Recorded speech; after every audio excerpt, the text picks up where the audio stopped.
Um dos assuntos mais intrigantes e que está sempre em pauta é sobre a volta de Jesus. É um assunto bíblico que está sempre sendo recorrente na história e no conteúdo da pregação cristã.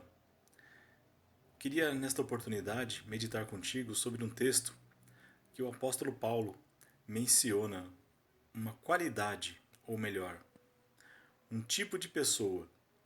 São aqueles que amam a vinda do Senhor. Vamos ver o que diz o texto em 2 Timóteo capítulo 4. Conjuro-te, pois, diante de Deus e do Senhor Jesus Cristo, que há de julgar os vivos e os mortos, na sua vinda e no seu reino, que pregues a palavra, instes a tempo e fora de tempo, redarguas, repreendas, exortes, com toda a longanimidade e doutrina. Porque virá tempo em que não sofrerão a sã doutrina, mas, tendo comichão nos ouvidos, amontoarão para si doutores, conforme as suas próprias concupiscências, e desviarão os ouvidos da verdade, voltando às fábulas. Mas tu, sê sóbrio em tudo, sofre as aflições, faze a obra de um evangelista, cumpre o teu ministério.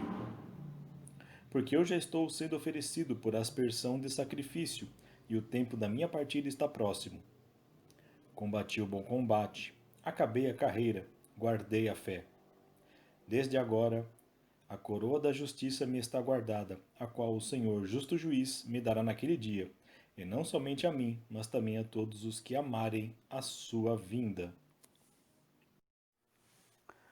As cartas a Timóteo fazem parte do conjunto das chamadas epístolas pastorais e têm como objetivo a instrução a um jovem obreiro, no caso, Timóteo.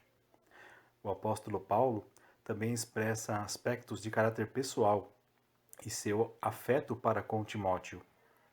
Neste capítulo 4, o apóstolo expõe um certo discernimento acerca do seu fim aqui na terra, do seu, da sua morte iminente.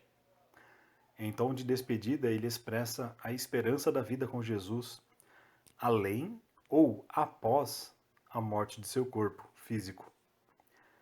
E essa esperança do apóstolo aponta para um evento futuro, a vinda do Senhor Jesus. Paulo lembra da recompensa prometida para ele e para os que amarem a sua vinda, a vinda de Jesus.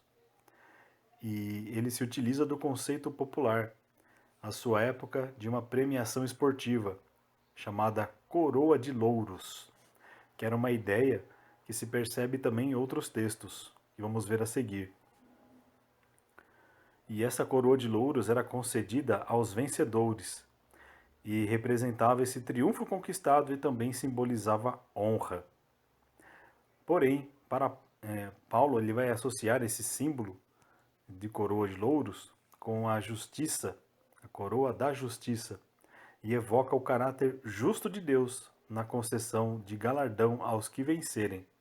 E esses vitoriosos são os que demonstram amor pela vinda do Senhor, ou aguardam com amor a sua aparição. Alguns textos ou versículos fazem citação de uma recompensa futura.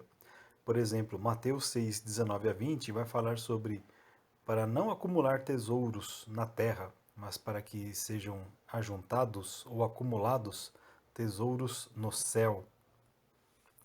1 Timóteo 6,19, o apóstolo Paulo diz: acumular valioso tesouro para si mesmos, um firme fundamento para a era que há de vir, e assim alcançar a verdadeira vida. 1 Coríntios 9,25, dedicação para ganhar uma coroa que dura eternamente.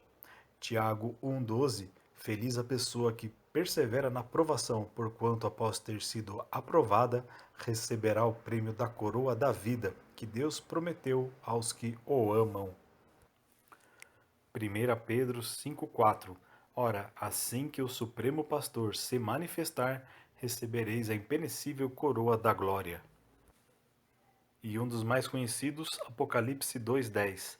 Não temas nada do que estáis prestes a sofrer. Eis que o diabo está para lançar alguns de vós na prisão, a fim de que sejais provados. Sê fiel até a morte, e eu te darei a coroa da vida. Neste capítulo 4 de 2 Timóteo, muitas coisas nós podemos aprender, de verdade, né, nesse contexto. Mas o nosso foco nesta oportunidade é mencionar os que amam a sua vinda. Quais são as características daqueles que amam a vinda de Cristo? Podemos citar 5.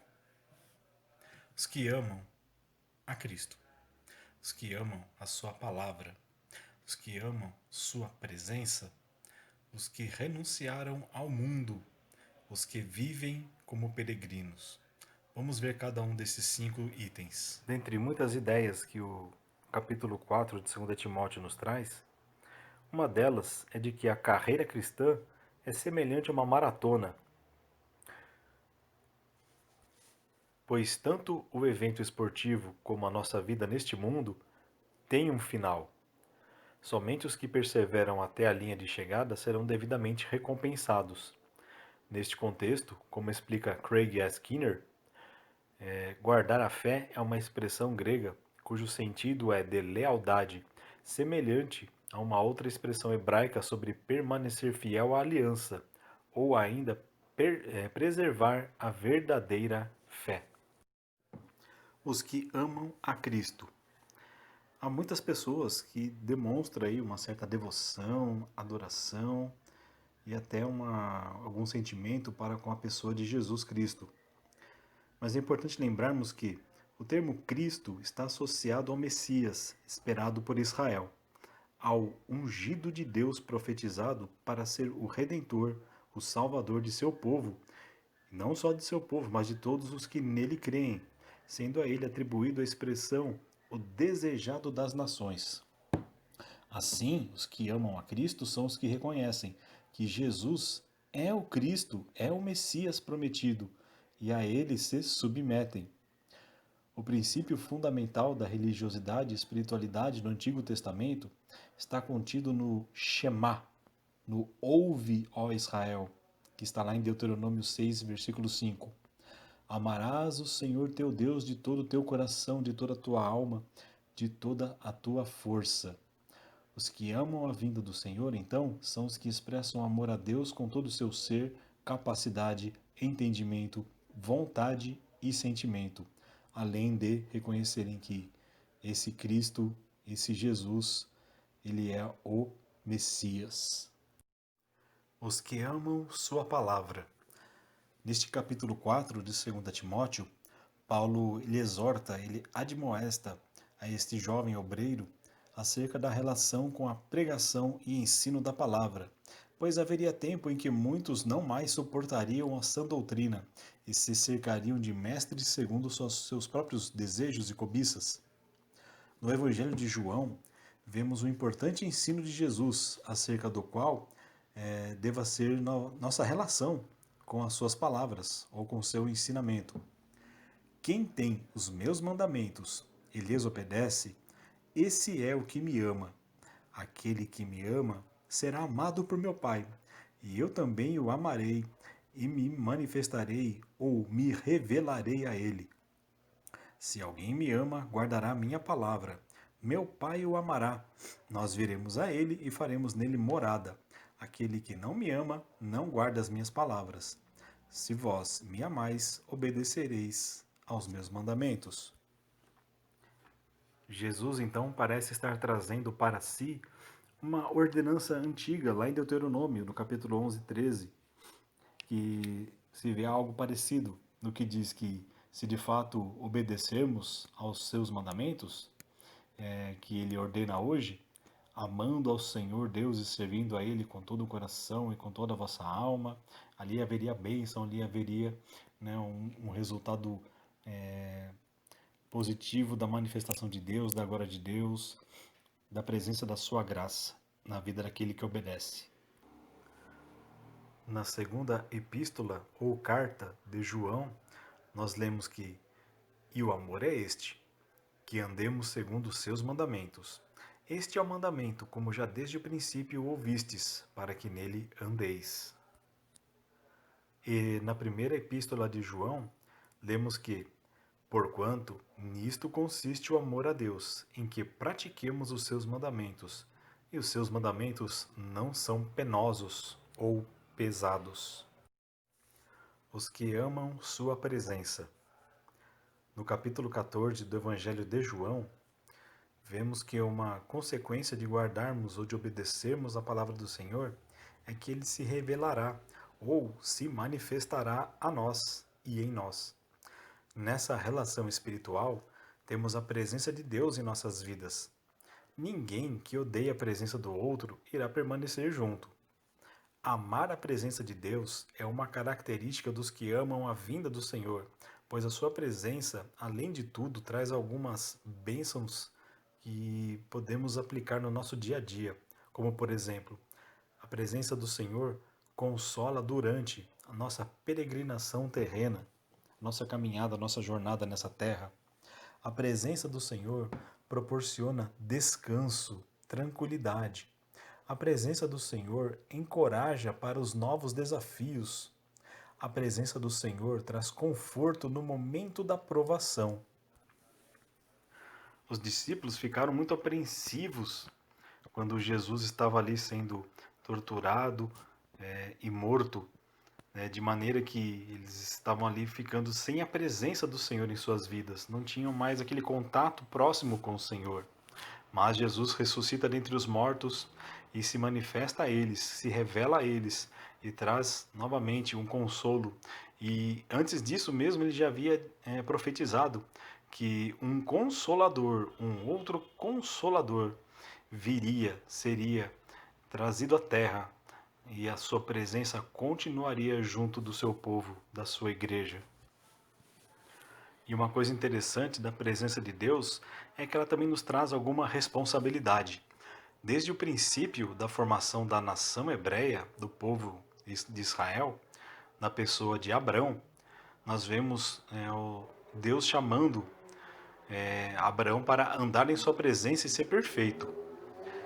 E pensar nessa expressão andar com Deus, a gente já lembra de Enoque, o qual foi arrebatado ou tomado por Deus para si, porque andou com Deus. Quem ama alguém quer ficar junto, quer estar próximo, quer permanecer no mesmo ambiente. E nós vemos isso, esse amor, essa devoção pela presença de Deus, pela presença do Senhor, na figura de Maria, irmã de Lázaro, e de Marta. Ela nos dá esse exemplo, pois ela desejou ficar próxima do Senhor para aprender dele. Também os discípulos de Emaús fizeram um clamor, um pedido para que Jesus ficasse com eles por mais tempo, pois era prazeroso, era agradável estar junto do Senhor. A presença do Senhor, ela muda, ela transforma, ela nos motiva. Os que renunciaram ao mundo. Aqueles que não mais seguem os valores deste mundo, mas antes seguem os valores do reino de Deus, mostram que amam a vinda do Senhor. Jesus disse aos discípulos que eles estavam no mundo, mas não pertenciam ao mundo. Ou seja, não pertenciam à agenda cultural do mundo, aos seus valores, aos seus prazeres, às suas ideologias. E ao renunciar ao mundo, passam a viver em maior santificação, como nos diz o escritor aos Hebreus: segui a paz com todos e a santificação, sem a qual ninguém verá o Senhor. Os que vivem como peregrinos. O apóstolo Paulo começa essa segunda epístola a Timóteo recomendando, entre outras coisas, a perseverar no ministério, anunciando o evangelho, apesar das aflições que podem surgir. Sofro também estas coisas, mas não me envergonho, porque eu sei em quem tenho crido e estou certo de que ele é poderoso para guardar o meu depósito até aquele dia. Esse mesmo Paulo declara aos Romanos, capítulo 8, verso 18: porque para mim tenho por certo que as aflições deste tempo presente não são para comparar com a glória que em nós há de ser revelada. Paulo mostra que sua esperança era no porvir com Cristo, com Jesus, e que esse tempo de vida na terra é algo passageiro. assim como um peregrino que apenas está em trânsito e não tem posse na terra por onde passa. O escritor aos Hebreus ressalta esse aspecto de ser peregrino no capítulo 11, o capítulo que fala sobre os heróis da fé. Diz ele: todos estes morreram na fé, não alcançaram as promessas, viram-nas de longe e as saudaram e confessaram que eram estrangeiros e peregrinos na terra. Interessante lembrar que no conceito greco-romano daquele tempo, todo estrangeiro ou todo peregrino era considerado um escravo ou um potencial escravo, pois somente os proprietários da terra são compreendidos como cidadãos livres. A terra pertence ao cidadão romano. Então nós aprendemos nesse contexto aí que a nossa pátria, a nossa terra não é aqui. Nós somos estrangeiros e peregrinos. Somos turistas e pessoas que estão apenas de passagem por esta terra. Após então esta breve reflexão, fica essa pergunta, para os nossos corações. Fazemos parte daqueles que amam a vinda do Senhor? Estamos amando ao Senhor Jesus intensamente? Amamos Sua palavra? Amamos a Sua presença? Renunciamos às coisas deste mundo? Estamos caminhando como peregrinos? Que possamos ter essas conclusões após essa breve meditação e que nos coloquemos cada vez mais diante do Senhor, preparando-nos para o seu retorno e encontrar com Ele nos ares. Deus abençoe. Amém.